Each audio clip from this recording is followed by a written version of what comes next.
Okeechobee. Okeechobee. That was one of the most definitive battles to curb the people being taken as prisoners of war and used as servants that they called the slave system, which we're going to get to that in a minute, because we need to find out what they really was doing with this emancipation shit.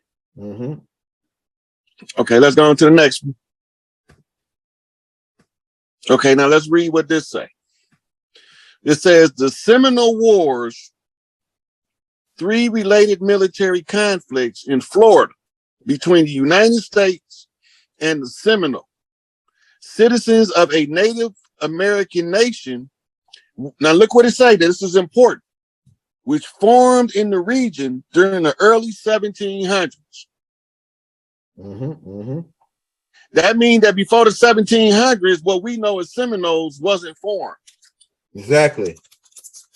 Go ahead. Right. Now look what it say. Hostilities commenced in 1816 and continued through 1858 with 2 periods of uneasy truce between active conflict. You see what it say now, right? Yeah. All right. Now, notice they call it the Seminole Wars.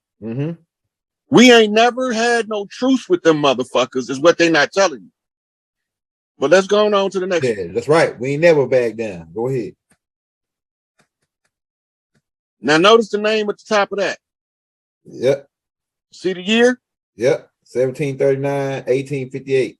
Now, read what it said at the bottom of the picture. The real reason U.S. chattel slavery ended. Okay, all right. Yeah. That's deep. Okay, so in the book Moors and Freemasonry, it said that the Moors was taking different people hostages, and according to their level, they would auction them back off.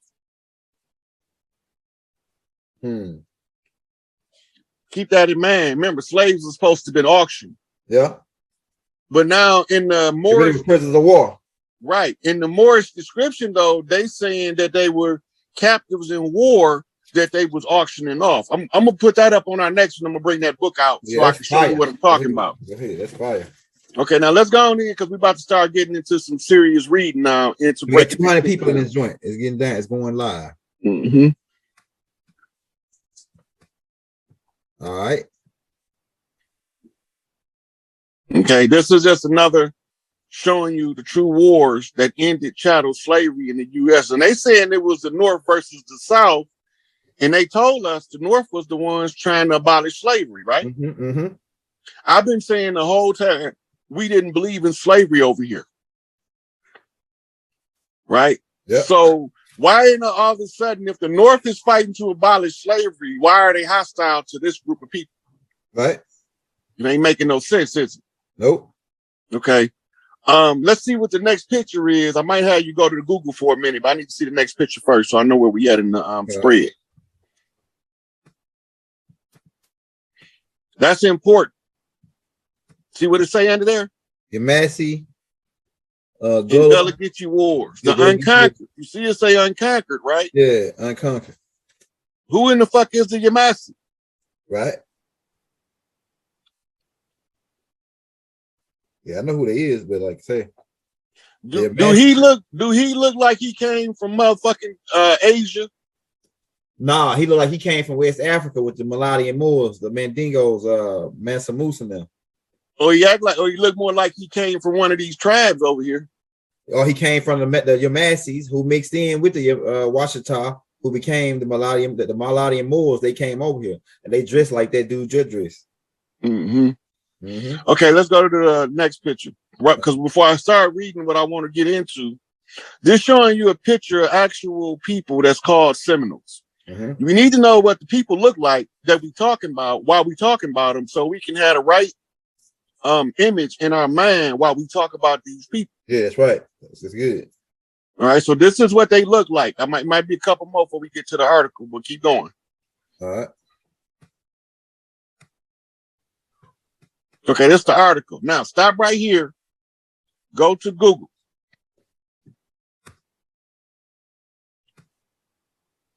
Because we need to find out what this emancipation shit is. Look up emancipation etymology.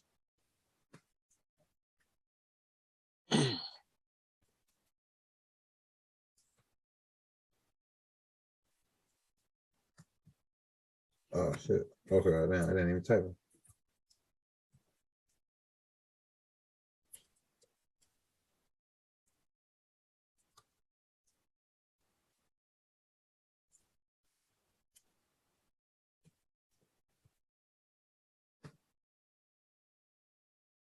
The term emancipation derived from emancipatio pole. Spread that out so you can see the etymology of the word at the bottom of that same post.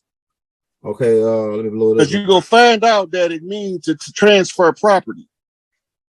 Yeah, which turn stems capital. Okay, let me blow it up.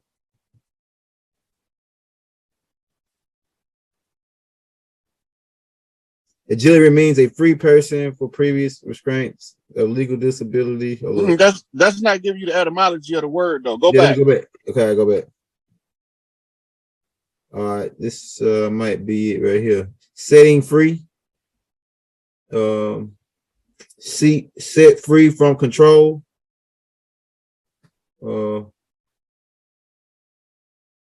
Slavery. Which one you want me to pull up? Because it's mostly talking about the free from restraints, control, or power of another. We need to. Oh, you spelled it wrong at the top. You spelled emancipation wrong. It's with an E. Yeah, I got it with an E right here. I got it with an E. At the top in the search bar? No, not to my life, not the search bar, but I got it with no, when you go to the search bar, put it in there right, it's gonna pull up the etymology of the word. Yeah, see, I got it right here. I got the E on there now. It's the same thing. Right, but it's not giving you what we're looking for. You got to write it right in the search box to get the part we're looking for. Yeah, I got it written in the search bar. Okay, right now let's go back to the top. All right. I think you might be delayed. Your stream might be delayed on what you're watching because I got the. Okay, look. Okay. All right. The etymology, the term emancipation derives from emancipatio, the act of liberating a child from paternal authority, which in turn stems from manu capere, or capture from someone else's hands. It's a transfer of property in truth. Right? Yep. It's because that's what it's saying right there, where it's saying liberating the child from the paternal authority, which in turn stems from manu capere, capture from someone else's hands. That means the state, Abraham Lincoln representing the corporation, took the slaves took the POWs from the agents that was holding them in a private capacity and made them become a manumission servant. Put the term manumission in there. M-A-N. Put the search bar out. What? Say it, spell it again. M-A-N-U-M-I-S-S-I-O-N. This is a trustee status of a servant. And another word for that is subjects, right? Subjects. No. Just pull it up. Let's see what it say. Read what it say. Says it comes from the old French manumission, meaning freedom, emancipation, and it comes directly from Latin manumission, meaning freeing of a slave. It is derived from the word manu, meaning hand, and the same root applies to the word manually. And mirrors means let's go. Okay, now the reason why I have you looking this word up is a legal doctrine called meritorious manumission. So take out etymology and in front of that put meritorious, and I'll spell it for you. Okay, go in front of that word. M-E-R-I-T-O-R-I-U-S.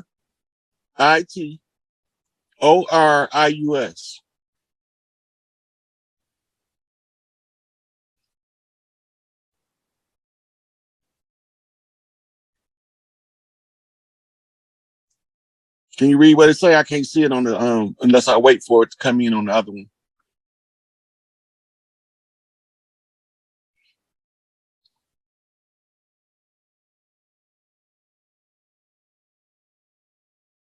Okay, so the term meritorious manumission comes from the Meritorious Manumission Act of 1710 in the United States, which authorized the legal emancipation of slaves or improvement in their status in return for certain good deeds. Such deeds could include saving a so-called white person's life or saving a white person's property. Right? So this is when they start giving the name freedmen out to the ones who had meritorious manumission. Now, it's the same thing as having trustee status on the plantation.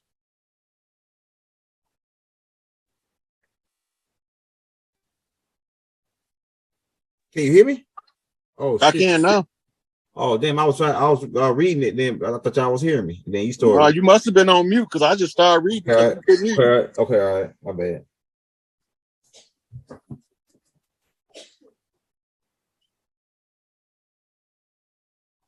Can you hear me? I can hear you now. Oh, that's what they fucking with my shit or something. All right. Where you want me to go now? Okay, now that we understand that meritorious manumission is trustee status. Trustee status comes by emancipation, which is right in the document or the doctrine of meritorious manumission. If you look right there, you will see where it say emancipation, legal emancipation of slaves. Mm-hmm. But it don't always mean freedom because it all can mean improvement in their status. You keep hearing everybody talking about status correction, right? Mm-hmm. That's what they talking about, right? You trying to upgrade to be a slave catcher or trying. Why you always think they got the nigga holding the whip on the plantation? What? You think that's a coincidence? Nope. He moving up the motherfucking food chain. Fiddler on the motherfucking roof. Yeah, okay, Fiddler. Now let's go back to the folder so we can read these Fiddler. Read this description of what's going on with the Seminole Wars.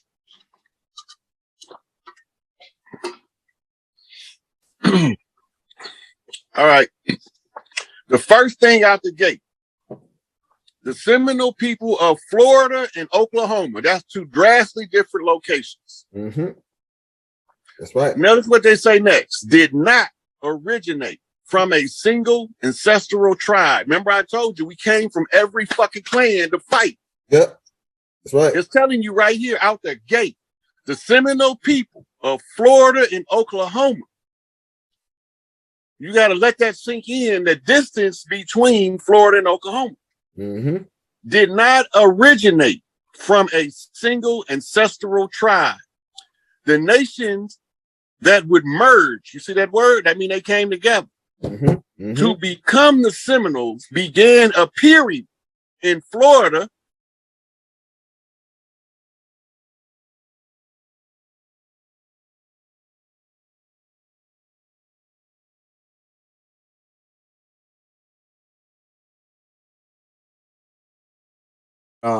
but the tapes don't come out for the rest of the week. I'm gonna show that the features of these people, and some of them got the bug eye features. But like if you look at like a lot of y'all like you, I think you Shinnecock because the Mike Tyson's types, all of them they all Shinnecocks in that land up north, like Detroit, and like I said, there's some fall too. That's like Big Meech was Shinnecock in the fall. They like mixed, they like was mixed in, and they come from a royal bloodline. I'm telling you, man. I'm telling you, bro. And I believe, like you said, those people was over here at the same time over there. The same, it was like this land had to be the one land, or we was already just all the way around the world, just like Baba said in the let's set the record straight. But those bug eye features, you see some new niggas with bug eye features. Those bug eye features is one of the features of the Shinnecock tribe. The Jones people with the last name Jones, they from that Massachusetts Shinnecock tribe. Hey, look, I can tell from the comments, it's a lot of us that know who the fuck we is. And they putting this shit on the flow. Yeah, they know if they went following the young girl, they got a goddamn bright idea. If they've been listening to the tapes we've been putting out for the last couple months, they got a good idea, a close idea where they can start their research on it. With the connection, with the shout out to brother Dame Calloway, with the connections making, with the connections you making. all of like the older master teachers like Taj Tariq Bey. We taking out some stuff that he putting in there. Other beings. Duke So let's since we bringing up some of the others, you know, and you mentioned Taj. There's something that they're not understanding that Taj has been teaching for, and they still not getting. Go ahead. It's the understanding of civics. If you do not understand civics, you will never understand how to apply your God-given inalienable rights to the overthrow of a legal fiction that's stealing your shit. You have to understand how civics is being used, because as legalese, that's the binding contractual language. They got us all trapped into a caste system that if you can't see your way out of it, you can't break free. Right? The caste system is based on the artificial perception of the people with lighter skin is in a superior social position than the people with the darker skin. This is because the statuses in law, legal white person or free legal white person, is a legal status, and a black person is also a legal status, but they are also chess turns. Yeah, go ahead. You're going in. The attacker takes the pieces, the white pieces, to attack the black pieces. So they're using the legal terminology. If you go study the Moors, their form of conjure is the game of chess. Exactly. In the Moorish culture, if you're not a chess master, you will never beat them at shit. That's their culture. So once I understood the game of chess, I started playing another game called fifth dimensional chess, Kemetic chess, and Chinese chess. You understand that all of the rules to life is in the board games? Right. Go ahead. But the only ones who's going to get the rules from the board games is the one who have valuable family time to play the games on the board. Exactly. That's why I got Monopoly. Once you absorb the rules to the board games, later on in life, you will find yourself in a condition to be bored to play the game of life. I like how you because the idle mind that they call the devil's workshop is also the workshop of God. This is where they play the game of masterminds from the position of mind. It's mind over the matter. That means the fifth dimensional chessboard is spiritually fought, not physically. For the gods, this is a game. But for the mortals, this is misery. Right. So only if the righteous gods defeat the unrighteous gods will we have a switch flipped on the board to a new game. It's been checkmate. But now we have to have what was done above to be seen below. It has to reflect. It's rolled out according to a galactic clock, Charles Mosley Bay, clock of destiny. Once it's rolled out on that galactic clock, you have to understand your tribal ways, Hakeem Bey reference. Once you understand your tribal ways, then you're going to tune in to the metaphysical application of the tribal ways in order for you to perceive reality. See Freeman Hill, Metaphysics, understanding what a Mason is from a Moorish perspective. Right. I think I got that book. Okay, now, from here, once you get the metaphysics, and you have to now understand how to run a government, you need the civics. Through the civics, you begin to remember something called the ancient code of kings. How are kings in the natural kingdom of earth selected versus how do they artificially select them? Right? So they put artificial kings that they call presidents and CEOs out in the public, and the real kings remain Amun, the hidden ones. You let the ones who is the newest addition to the human family had an opportunity to rule as long as they don't spill too much blood in the process of learning how to treat other people, because eventually you're going to want to treat people to treat you the way that you treated them And so you need to learn how to treat them before they get in the position of power to rule over you. Mm-hmm. Now we are in the position where the ones who we mishandled when we ruled over them has been instructed to deliberately mishandle us by Yakub himself, because he don't like the way we being handled. Mm-hmm. Right? Mm-hmm. So now they come along and they get to handle us because Yakub said so. Mm-hmm. Yakub is Jacob. Jacob the supplanter. The supplanter is the one who undermines. The underminer is the child of the one we call Yahweh. Yahweh is Enlil. That's right. That's just simple as the connection. So the Jacobites or the Jacobites or Yakub's artificial creation is the children of Enlil that they created and mistreated. And then mama say the good got to sometimes suffer with the bad. But don't worry, because trouble don't last always. Right. That's right. Right? So when I started pointing out the chiefs on the land and my mama go see them for herself, because I sent her the pops. I sent her to go see Malachi. Mm-hmm. Right? We discussed Farrakhan. We know what's going on. But they don't know that I know to the level that I know the shit that I know, that I could put this shit together like this on a zigzag zig, knock to a knockback across the land off every man who stood his motherfucking ground and did not fold. We guerrilla knocking all across the land from east to west, from north to south. Now that's the news we getting out. And the guerrilla clan is the final clan to come and establish the land. And that's a sea walk on the crooked man walking across the land. Yeah. But he's followed by this big red bull, a Brahma bull, right? Angel Bay. And they are represented by the statesman, right? The one with the charisma,